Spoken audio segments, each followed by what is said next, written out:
Hey guys, in this video I'm going to show you how I made this petticoat. I'll be sharing my entire process so you can see everything that I did and everything that I would do differently next time. So I started off with a store-bought hoop skirt. I got this hoop skirt for about $9 off of AliExpress.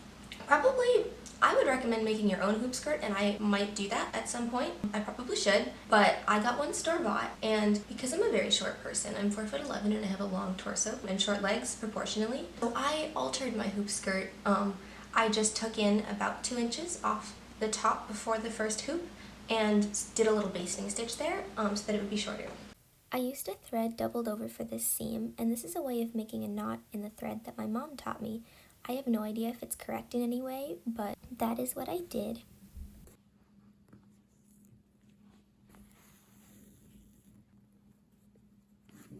Here's the hoop skirt taken up. I ended up wearing it inside out so that the ruffles would show if the skirt was lifted up. I ordered 36 yards of white crystal organza.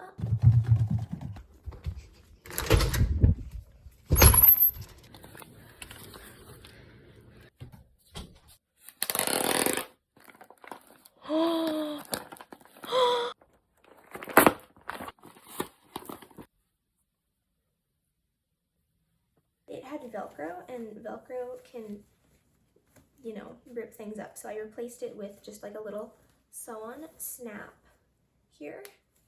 So I have a plan. I might need to learn how to do a rolled hem on my serger for this project because there is a lot of hemming involved. So I should explain how I got here. I started by drawing out this tier system, and I put the measurements so that they would be gradually getting longer as I got farther away from the hoop skirt because it would take more length to reach the same height off the floor. So then I looked at how long I wanted each piece to be, and like these orange ruffles that I have here are all 8 inches long. And then I saw that my fabric was 60 inches wide, so 8 inches plus 2 inches of seam allowance is 10 inches, and you can fit 6 of those into 60 inches. So here I'm taking 15 yards, which is the longest length I had at this point, and I'm cutting it into 6 equal strips, which are each 10 inches wide, and that's how wide I want these orange pieces to be. And I did the same thing but with other measurements, like the 23 and 24 inch measurements. I added together to get close to 60 inches, close to the width of my fabric, and then put those on the same width of the fabric and decided how long I would cut them. It is done. The first and longest section, 15 yards, cut into 6 strips.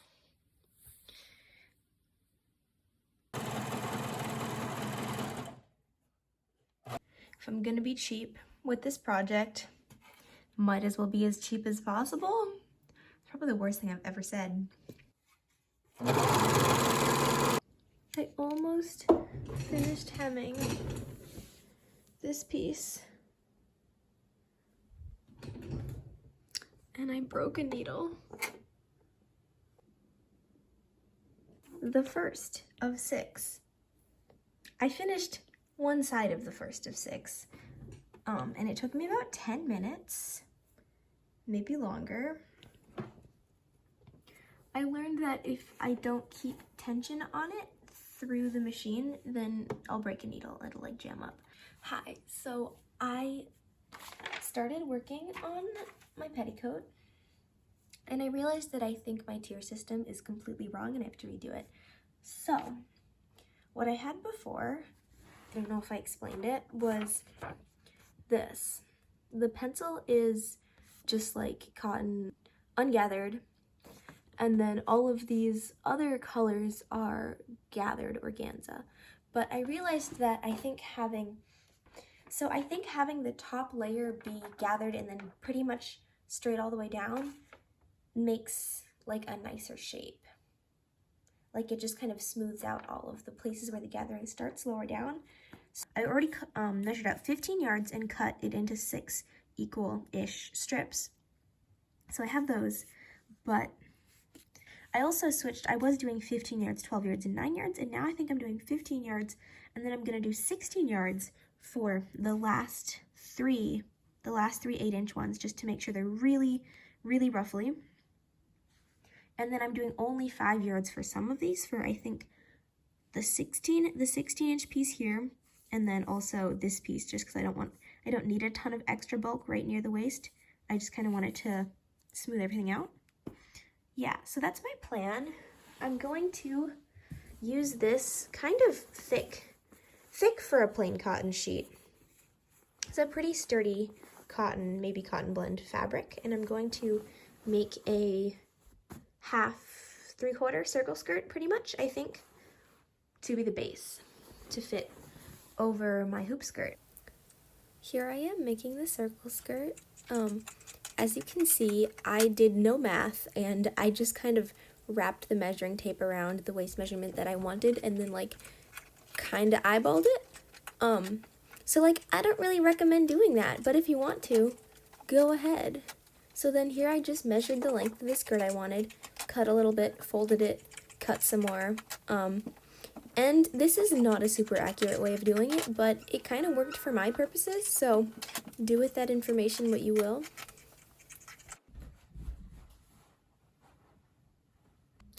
Okay, I've been fiddling with this circle skirt for a while now. It's about a 3/4 circle skirt now. I kept like opening up the waist a little bit and trimming down the circle in the back. So now it's like pretty fitted. There's still a little bit of give here. It's not like perfectly fit. There we go, it's about 2/3. So that is what I did for this hoop skirt. So here I'm just gathering a piece that I already finished with a rolled hem that I learned how to do recently. So I'm just doing kind of a wide rolled hem by hand, just folding it here at the machine and then sewing a long straight stitch, the longest straight stitch I have with the highest tension that I can have on my machine. And as you can see, that's just kind of gathering this up. So one thing I would do differently, I think having the full 8-inch ruffle at the bottom is unnecessary. I think I could have gotten away with a 7 or 6-inch ruffle at the bottom. Instead of doing one strip that has a hem at one side and gathering stitches at the other side, doing a wider strip, twice as wide, with hems on both sides and then gathering in the middle. That you can do half as much gathering that way, so definitely could have done that more. I only did that for one of the ruffles, or 2 of the ruffles combined, but I could have been doing that for 6 of them.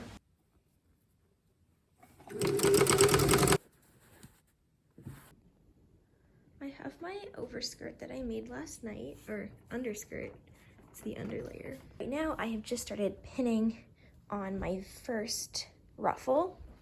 So I'm just doing a little whip stitch that goes around this top hem, this like kind of all over the place rolled gathered hem that I did on my machine. So I'm just doing a little whip stitch that goes around it. You could probably do this by machine with a straight stitch or a zigzag stitch. Just like pin this on, take it to the machine and sew around. But I'm gonna do it by hand so that I can watch TV. The first layer, which I sewed on by hand, and then we have this layer. I have my second layer of floof pinned on, and I think I'm gonna do this one by machine. Look at all the floof! So many floofs.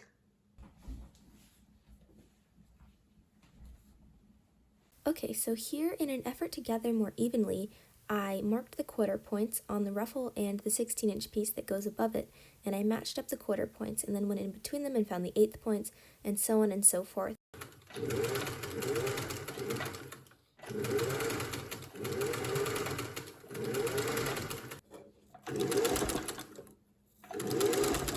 So here I have my 16-inch piece with one floof attached. I have 2 floofs, 2 ruffles. So I'm going to sew the second ruffle onto where I sewed on the first ruffle on the inside where the seam allowance is, and I'm going to push the seam allowance down towards the ruffle just because we want volume there. Yeah, so I'm just going to go over this again with another straight stitch. there's a lot of mistakes that happened here and a lot of corners that I cut that ended up biting me in the butt, and I ended up doing more work because of them. So like one of them is I made a really small rolled hem. Not really small. I made a rolled hem. Kind of a messy, like maybe 1/4 to 3/8 inch rolled hem that I gathered for some of these ruffles, and then I sewed it on, and a bunch of those ended up with pulling on it, just like parts of it came out, so then I'd have to go back in by hand and like sew that up with a little bit more seam allowance. So yeah, that was a giant waste of time, and I recommend using a bigger seam allowance and also doing those wider ruffles where you're sewing in the middle, that way you're not next to an edge that's going to unravel. Here's my second layer. Despite my efforts, the ruffles around the edge are somewhat uneven. Like there's a lot more ruffle here than there is like right here. So I'm gonna be looking at the ruffles here and trying to match them up as best I can to get an even amount all the way around. So I kind of just threw the second layer on top and like zhuzhed it around until it worked out, and then pinned it looking at the bottom to make sure that the ruffles lined up. And yeah. And then I tacked it on by hand in a bunch of different places. So I've just been tacking on the second layer of the skirt here by hand, just like a heathen, kind of randomly. So I got these new John James needles, and I've never like gotten nice needles before, so I didn't really know what to expect. I got size 8 and size 9, which are very small. This is the smallest needle that I was using previously. So yeah, you can kind of see that there.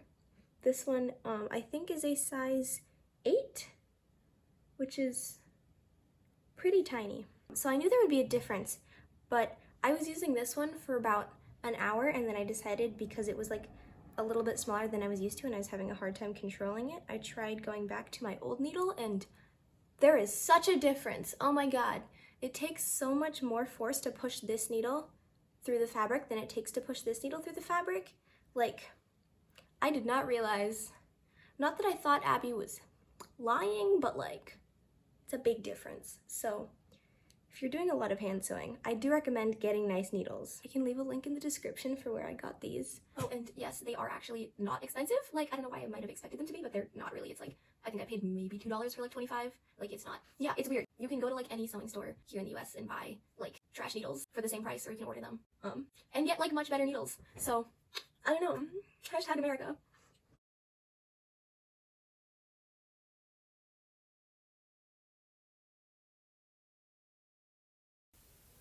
Here I'm just making sure that I didn't sew the petticoat to the hoop skirt underneath. Also, I'm kind of obsessed with this stool. I got a rolling stool for my new sewing room because I thought I would like one, but I didn't realize how much. Like, I can just like go wherever I want.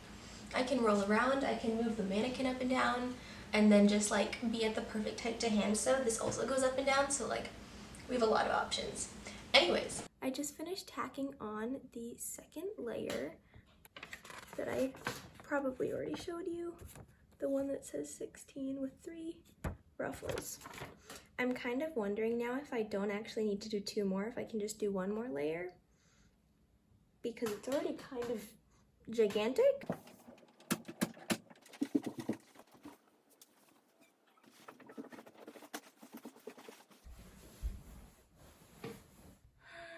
Oh my god, this is magical.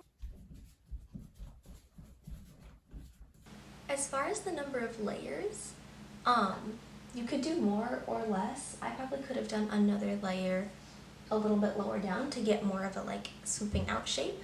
It all depends on the shape of skirt you want to have.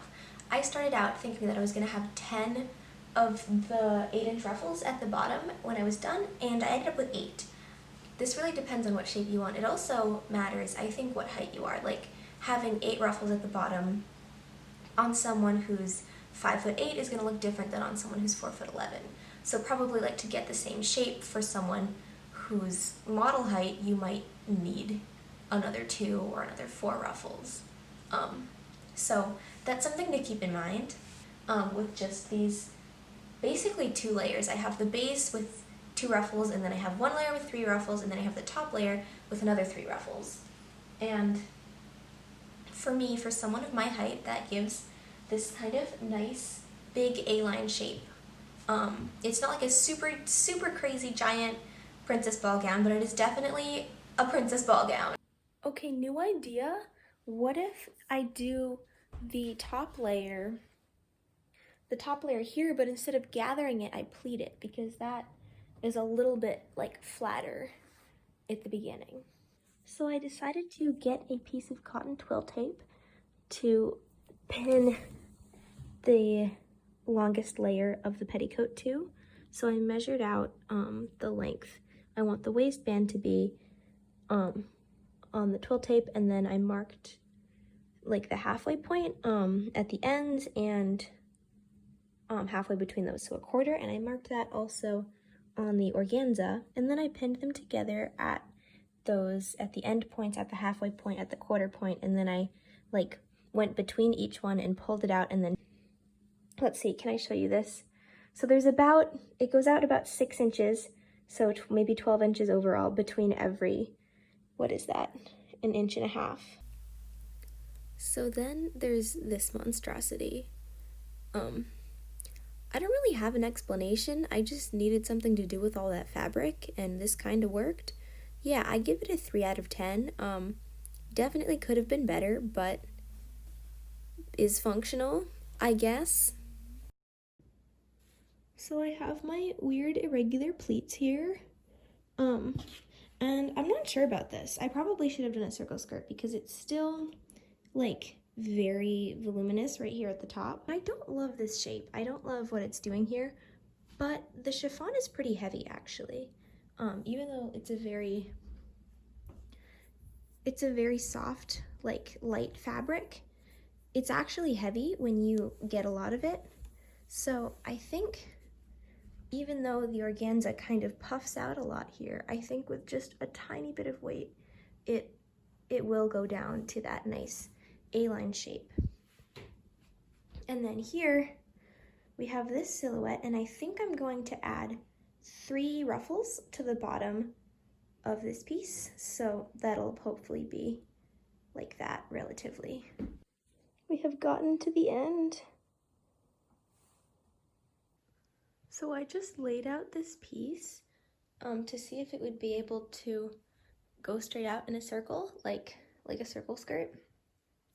And it is exactly big enough.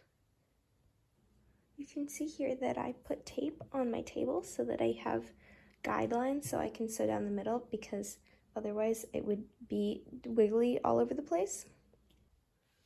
Second and third ruffle is on. Technically it's just 1 folded in half, but now the outer layer has 3, and this is with the hoop skirt inside brought in about 6 inches on each hoop from what it was already, which was brought in maybe 6 inches from what I had before. So yeah, it's can you see this? Do you see how much floof there is here? There's so much floof. This is what the hoop skirt was underneath.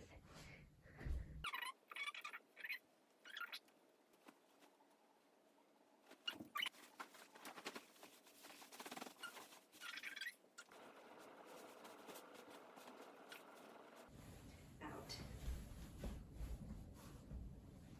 Oh my god, wait, what do I, you look like a princess. Can you see this magic right here?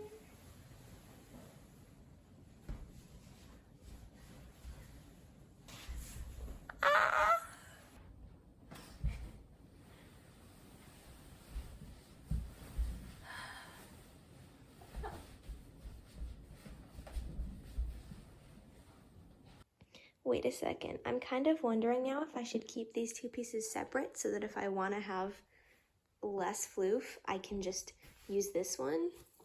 Is that a good idea, or should I just put it all together?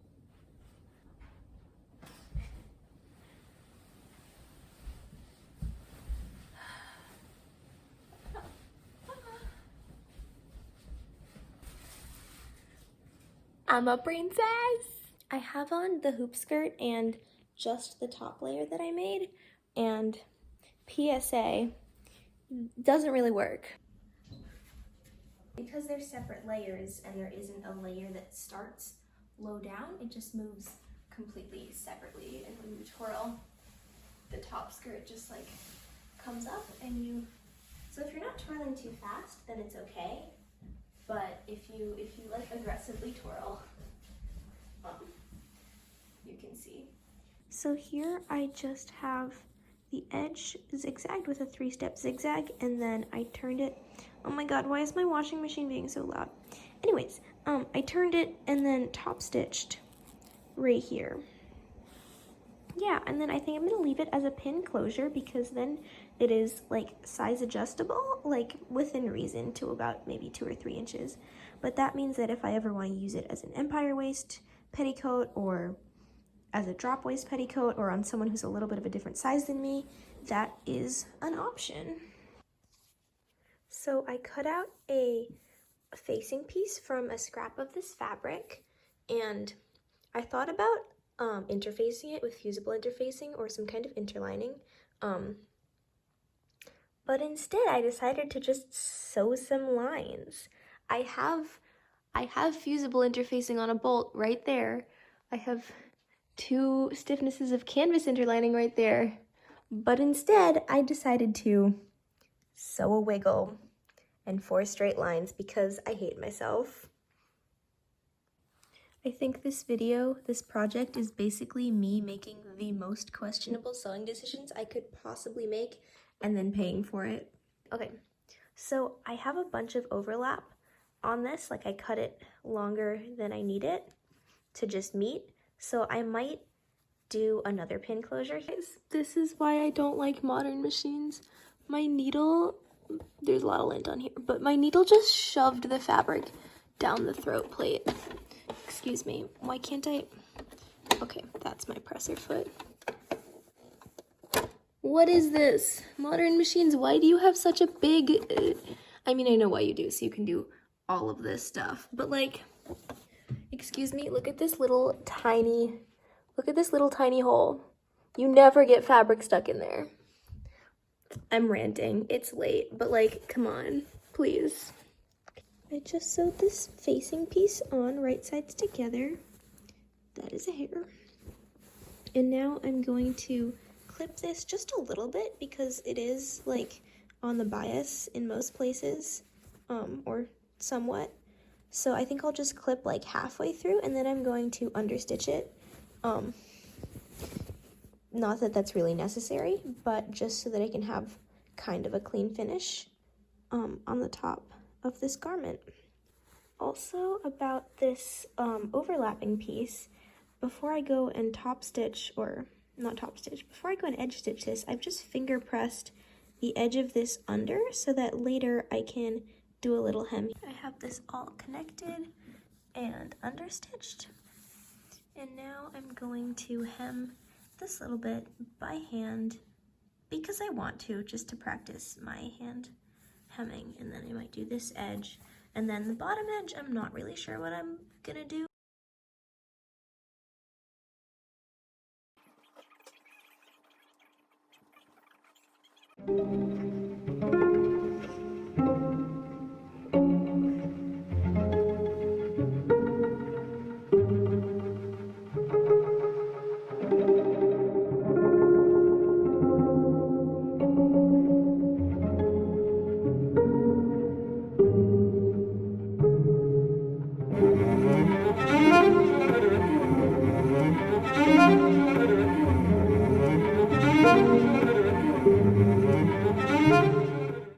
Thanks so much for watching. I hope you enjoyed this video. If you want to see when I post my next video, which will be making the dress that goes over this petticoat, subscribe and hit the notification bell. Okay. It's just, I like spinning, okay? Here's a sneak peek of what's going on the dress. And these ones, guys, I got my first shipment of flowers that I ordered from Etsy for this finished dress. And they are tiny and adorable. I love them. Subscribe and hit the notification bell. Do it, I'm watching you. Okay.